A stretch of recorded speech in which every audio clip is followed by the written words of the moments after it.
Monsieur Calonec, vous souhaitez prendre la parole? Merci Monsieur le maire, merci Monsieur Mignard. C'est un budget en demi-teinte que vous nous présentez cette année. Je vais commencer, une fois n'est pas coutume, par les sujets que nous trouvons positifs. Il n'y a pas de hausse d'impôts, dont acte, c'est une bonne chose. Pas de réduction d'effectifs, ce dont nous nous réjouissons.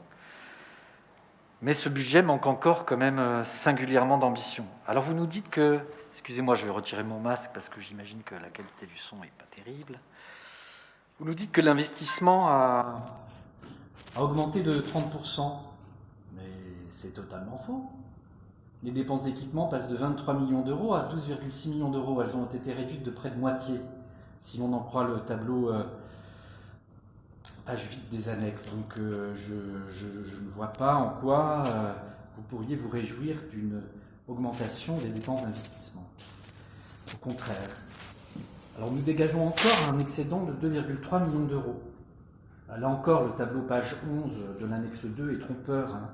Il faut ajouter à vos 700 000 euros d'excédent d'épargne nette que vous avez calculé 1,6 million d'euros de transfert de la section d'investissement vers la section de fonctionnement.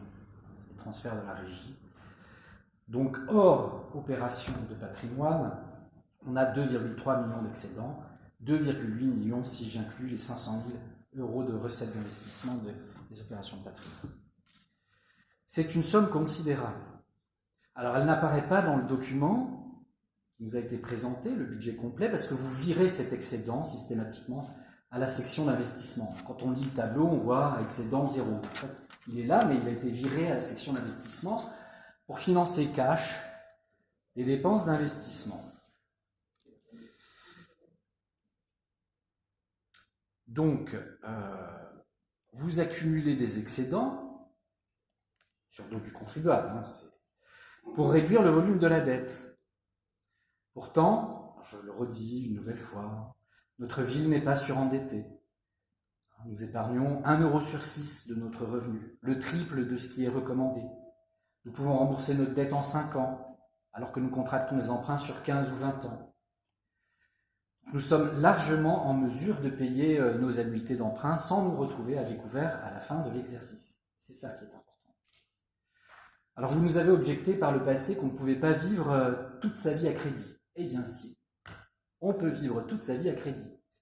L'écrasante majorité des conflanais contractent des crédits sur 10, 20 ou 25 ans.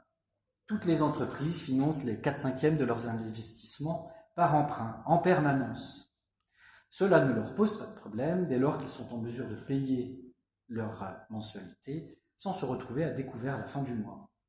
Il ne faut pas confondre crédit et découvert, je me répète.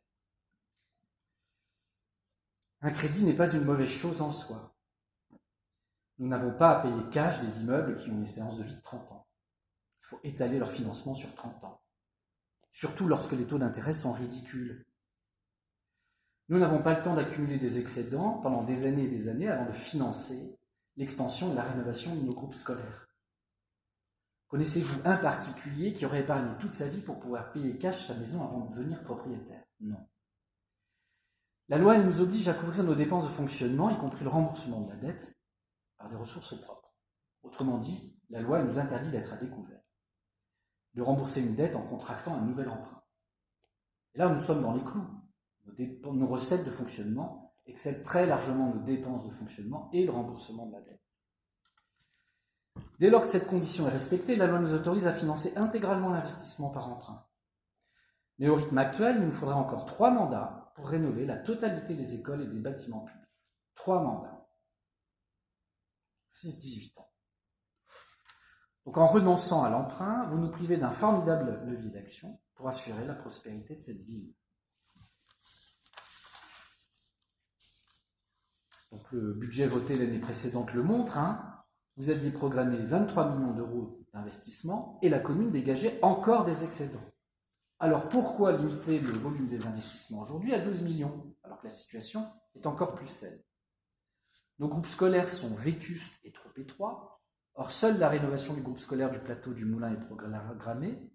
Je me suis laissé dire, et je vous en félicite, que l'école Paul Bert serait à nouveau réinscrite au tableau pluriannuel d'investissement. C'était une promesse de votre campagne, elle figurait, elle a disparu. Vous la réintégrez, nous nous en réjouissons et nous vous en remercions. Mais il reste long chemin, il reste croix blanche. Et lorsque les travaux sont bien menés, vous le savez, les travaux de rénovation énergétique sont lucratifs. Alors, est-ce qu'on aurait peur de gagner de l'argent? La baisse de la facture énergétique sera supérieure au remboursement des annuités de ces emprunts. Il n'y a rien dans ce budget concernant les mobilités douces, la production d'énergie renouvelable, l'extension des réseaux de chaleur. Vous nous dites que la transition énergétique serait le deuxième pilier de votre stratégie d'investissement. Mais il n'y a presque rien, à part l'isolation d'une école, en termes de rénovation énergétique. Pourtant, la loi nous assigne l'obligation de baisser de près de moitié nos émissions de gaz à effet de serre en 2030. 2030, c'est demain, c'est dans moins de 2 mandats. Alors, est-ce que l'on va sérieusement préparer l'avenir dans cette collectivité ou pas? Et puis, après les événements dramatiques survenus dans notre commune, les Conflanais attendent de nous une politique résolue d'insertion sociale et de prévention de la violence. Des moyens pour la culture, les jeunes, l'éducation. Les Conflanais s'attendent à ce que nous apportions des réponses à leurs problèmes quotidiens, en menant une politique à la hauteur des défis de cette crise sanitaire et sociale. Nous vous invitons donc à inscrire au budget les investissements promis au cours de votre campagne et à prendre des mesures courageuses pour préparer l'avenir de notre cité. C'est la raison pour laquelle nous nous opposerons, nous voterons contre les délibérations 1, 2 et 3. Je vous remercie de votre attention. Merci, M. Callennec. Vous auriez pu vous abstenir plutôt que de voter contre. Je ne sais pas si tu voulais apporter des éléments de réponse, Youssef. Je compléterai le cas échéant. Je rebondirai sur un point que vous avez évoqué, le fait que nous ne financions pas nos investissements par l'emprunt. J'ai essayé de faire un camembert cette fois-ci pour que ce soit vraiment visible. En plus, j'ai mis ça en violet. Est-ce qu'on peut revenir sur... On n'est pas très frileux vis-à-vis de l'emprunt. 77%, ça fait beaucoup. Donc, ce sera ma réponse sur la question liée au financement de l'investissement. Et vous-même, vous reconnaissez que vu que nos finances sont saines, nous avons intérêt à recourir à l'emprunt. Donc là, je pense que ce graphique-là, enfin ce camembert-là répond à l'ensemble de vos questions sur le financement des investissements par l'emprunt, sur les mobilités douces, et sans vouloir préempter sur la réponse de Monsieur le maire, il me semble que c'est une compétence de la communauté urbaine. Donc sur ce point, ce n'est pas à nous d'intervenir. Et peut-être je m'en dirais, parce que vous disiez que les Conflanais vivent toute leur vie à crédit en disant qu'ils empruntent sur 10 à 20 ans. J'espère que vous souhaitez un peu plus de vie que 10-20 ans aux Conflanais. Mais autrement, je partage votre souci qui est que nous financions les investissements via l'emprunt, et c'est ce que nous faisons. Donc sur ce point, nous avons un point d'accord, et je regrette que vous ne votiez pas le budget primitif cette fois-ci. Surtout qu'il n'y a pas de hausse d'impôts, que comme vous le constatez, aucune dépense nous ne rognons pas sur nos dépenses au service des Conflanais. Peut-être qu'un jour, au cours des 5 prochains budgets primitifs, j'aurai peut-être droit à une abstention. Oui, merci Youssef. Moi j'avais juste quelques points complémentaires, mais tu as bien synthétisé le propos. Simplement sur la question de l'excédent qu'on bascule dans la section d'investissement, oui, ça c'est ce que toutes les collectivités font hein, quand elles votent un budget. Hein, il y a un excédent de fonctionnement. C'est le principe de fonctionnement de tout budget dans toutes les collectivités de France. Il y a un excédent en fonctionnement qui s'appelle la capacité d'autofinancement, qu'on bascule dans la section d'investissement pour effectivement autofinancer une partie de nos investissements, comme le montre le graphique, on les autofinance à hauteur de 6%. Et c'est plutôt justement lorsqu'on n'a pas d'excédent qu'on doit s'inquiéter, parce que ça veut dire que dans ce cas-là, on n'a pas la capacité d'autofinancer nos investissements, et donc ça réduit notre capacité d'investissement. Mais ça, c'est le fonctionnement classique, je dirais, des finances communales ou intercommunales. Ce sera le cas aussi à la communauté urbaine qui, elle, par contre, malheureusement, aura sans doute pas de capacité d'autofinancement, ce qui ne va pas être sans poser de problème. Le recours à l'emprunt, vous l'avez vu, hein, on n'a pas d'opposition de principe, on a recours à l'emprunt. Mais cependant, si la ville a les moyens de financer une partie de cet investissement, on va pas s'en priver. Sur la rénovation énergétique, on avait déjà beaucoup parlé lors du débat d'orientation budgétaire. Juste rappeler qu'on a quand même déjà de rénovation énergétique en cours avec l'école Chenevière d'une part et le centre de loisirs des Grandes Terres d'autre part. Alors, là, c'est même pas une rénovation, c'est qu'on en reconstruit un autre. À venir, en effet, cette année, l'école des Côtes-Reverses, pas du plateau du Moulin, on parle bien de l'élémentaire des Côtes-Reverses.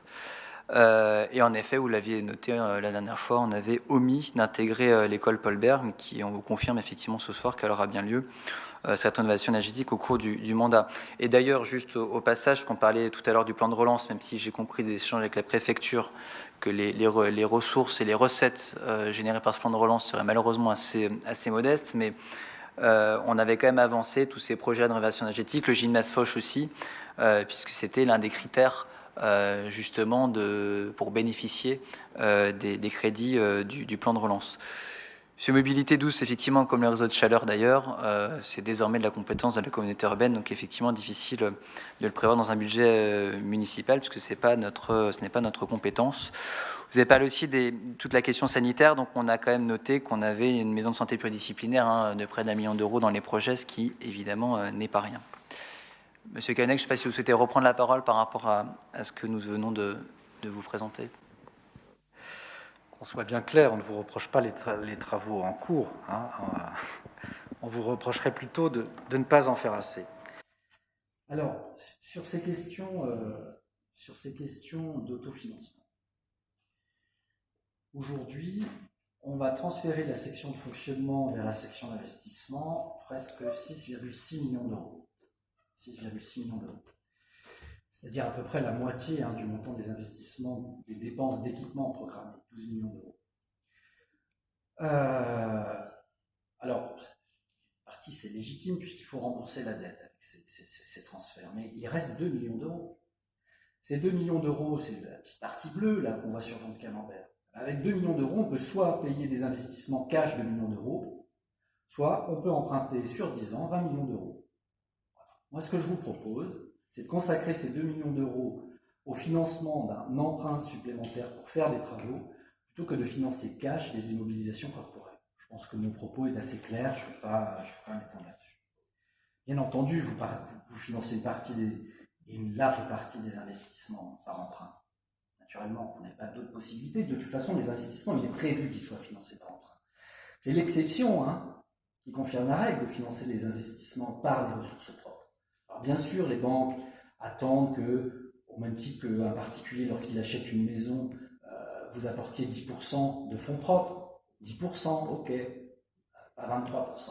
Voilà. Après, monsieur le maire, vous nous dites que les résultats de la section de fonctionnement sont reportés à la section d'investissement, etc. Non, ça c'est votre pratique.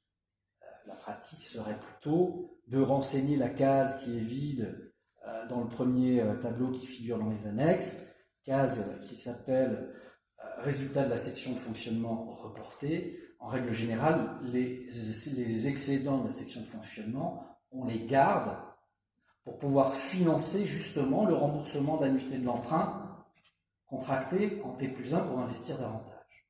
Voilà normalement ce que l'on fait. Et là, cette case, elle est systématiquement, d'année en année, elle est nulle, elle est égale à 0. Et c'est fort dommage. Donc voilà, vous m'aurez compris, on va pas s'étendre trop longtemps sur le sujet, on a déjà débattu de longues fois, c'est vraiment effectivement un point de désaccord fondamental de politique budgétaire entre nous. Vous péchez par prudence,